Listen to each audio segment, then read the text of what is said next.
Aparecer aqui ao lado do Paulo Nunes para trazer informações do rubro-negro. Aliás, temos vários assuntos para a gente falar. Ainda não temos Felipe Schmidt? Ainda não temos Felipe Schmidt. Então vamos conversando aqui sobre o Flamengo de qualquer forma em relação ao rodízio do Dome. Vamos começar por aí? Bora. Inclusive, temos um tweet?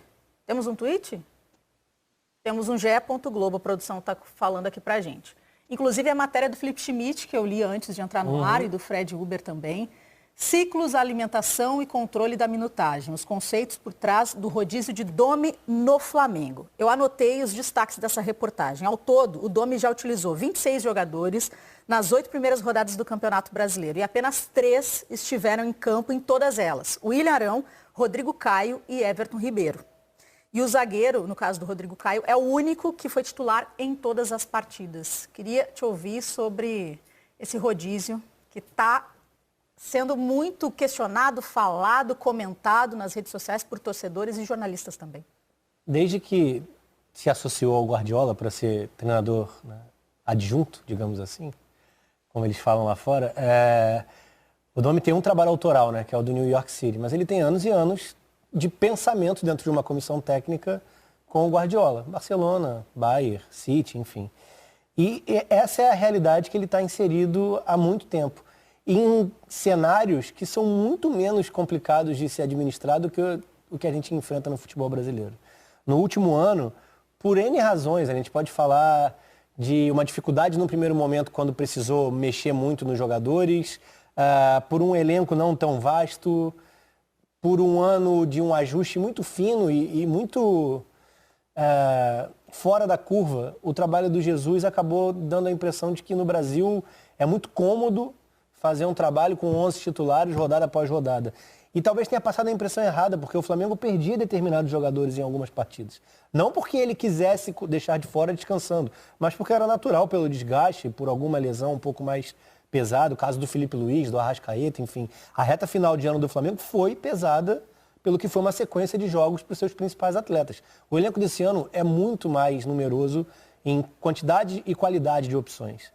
Então é natural, e o próprio Jesus, eu tenho um exemplo aqui da final da Taça Guanabara, jogada contra o Boa Vista com um time inteiro de reservas. Então não é nenhum absurdo imaginar o Dome chegando ao Brasil, usando a própria experiência. Eu acho que o mais legal que tem em tudo que é detalhado na reportagem é que eles trabalham com uma questão uma questão bem voltada para a ciência do jogo, do estudo do jogo, quando se fala no pico de desgaste 48 horas depois da partida. E como você não consegue descansar o jogador se o intervalo entre partidas é de apenas 3 dias.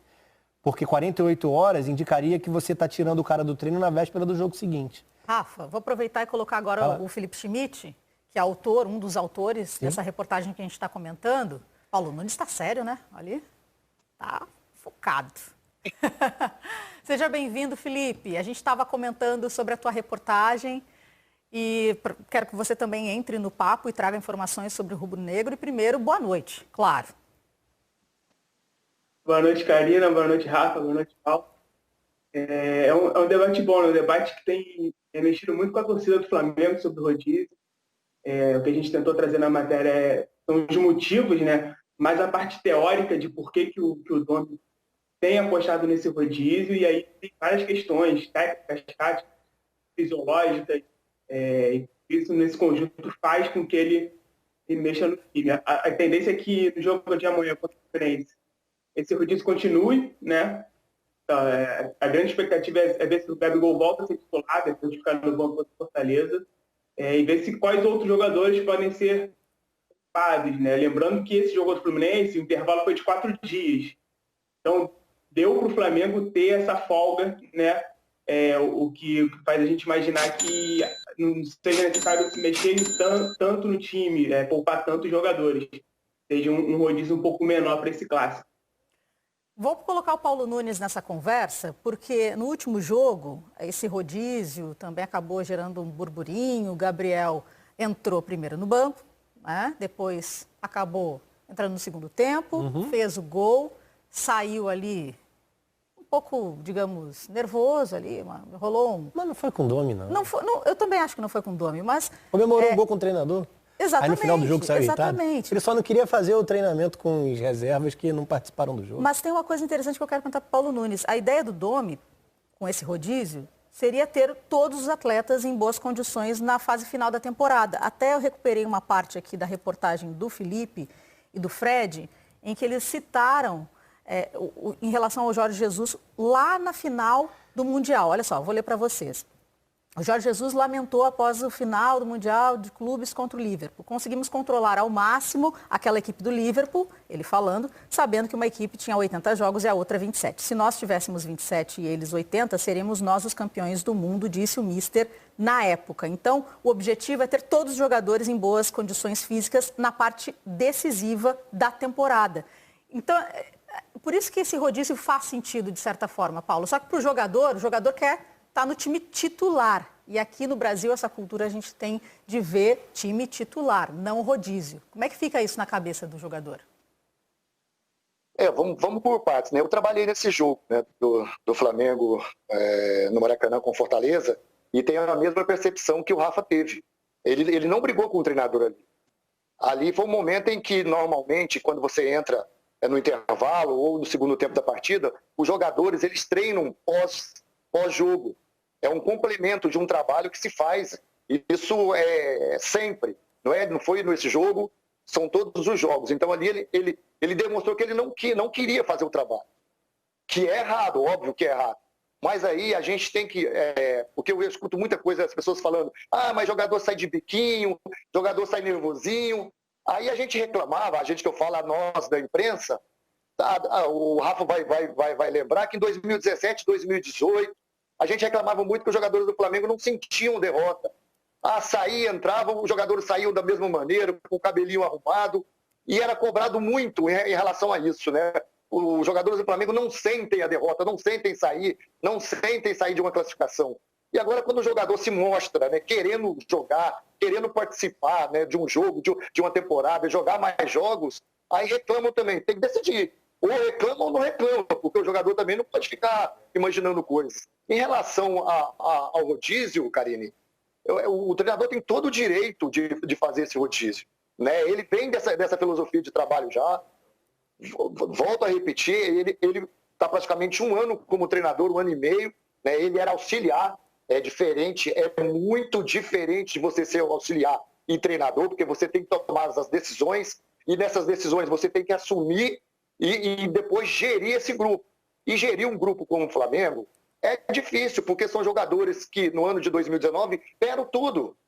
E você está no começo, né, vamos dizer, no começo de uma temporada em que o Flamengo está começando a jogar. E aí eu não sou contra o rodízio. Eu só acho que o rodízio tem que ser feito da seguinte forma. Você jogou 3 seguidas, você descansa o jogador. Você jogou 2 seguidas, esse aqui cansou mais um pouquinho, você descansa 3, 4. Porque é muito importante, a gente sempre reclamar, o time não tem entrosamento, não tem ritmo de jogo. E isso se pega só em jogo. Você pode botar jogador a treinar o dia inteiro, que ele não pega. E aí você fala, mas ele não vai jogar porque ele pode machucar. Ele pode machucar no treinamento. E o jogador gosta de jogar. Quando tem essa rotina de jogo, ele vai ganhando confiança, ele vai ganhando moral, ele vai criando aquela casca, né? O time vai criando. Mas é interessante também você mudar, você colocar um jogador no meio campo, outro jogador no ataque.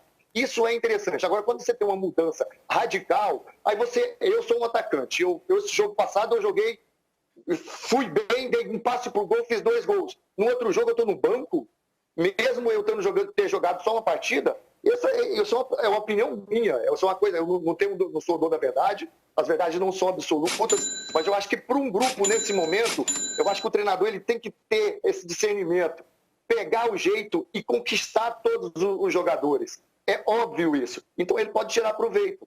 Todo jogo é um aprendizado. Eu acho que o Domi está aprendendo.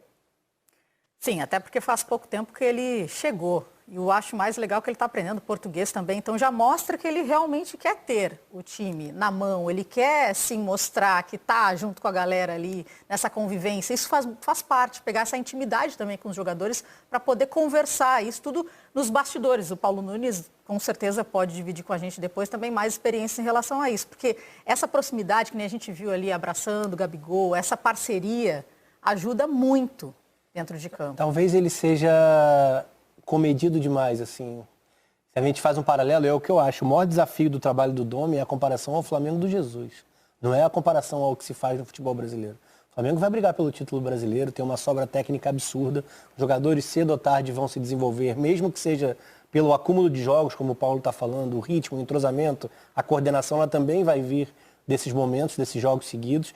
Tem a possibilidade de contar com substitutos praticamente à altura, que vão dar uma resposta muito, muito positiva, diferentemente de boa parte dos times dentro do campeonato. Então, assim, tem muitas coisas a favor, só que ele não é um cara tão extrovertido, ele não é um cara tão expansivo, ele não é tão marcante, digamos assim, quanto o Jorge Jesus. Isso falando só sobre a pessoa.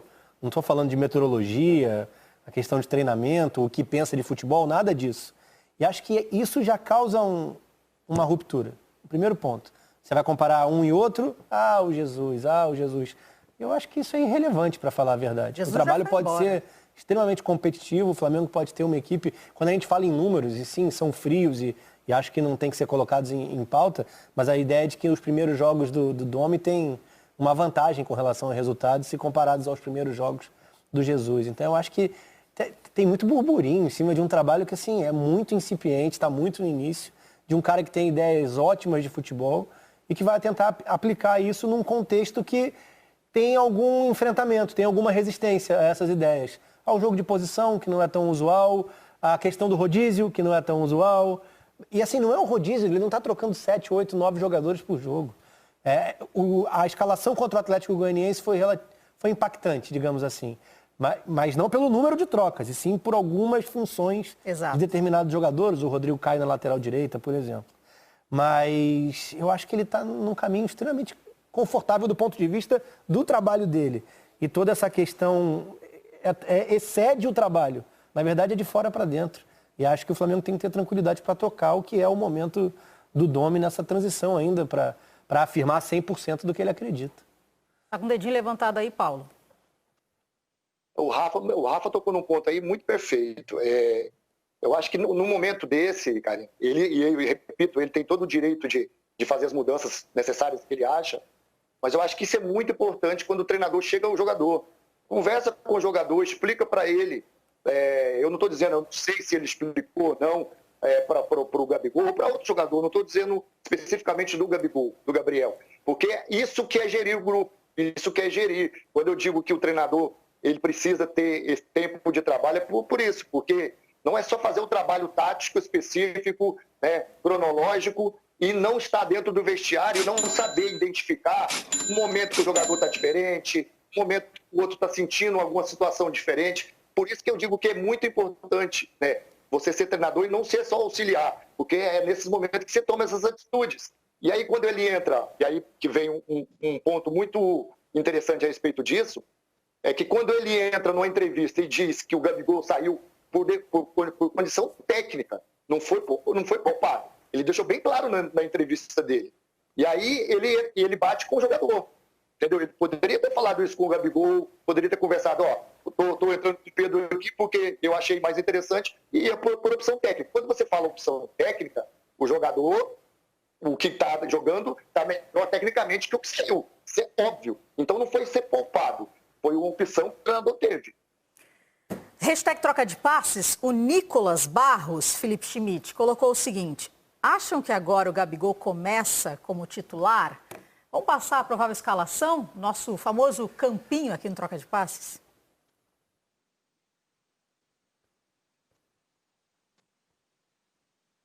Cadê o campinho, gente? Aí, Felipe, tá o campinho para você. Ainda é difícil cravar a escalação, porque o Domi tem dado poucas pistas, até mesmo durante os treinos, né? Acredito que amanhã, ao longo do dia, vai ser maior. Então, tá esse campinho aí com várias opções. A tendência é que o Gabigol volte. A gente fica na expectativa de ver se o Rodrigo Caio vai ser poupado.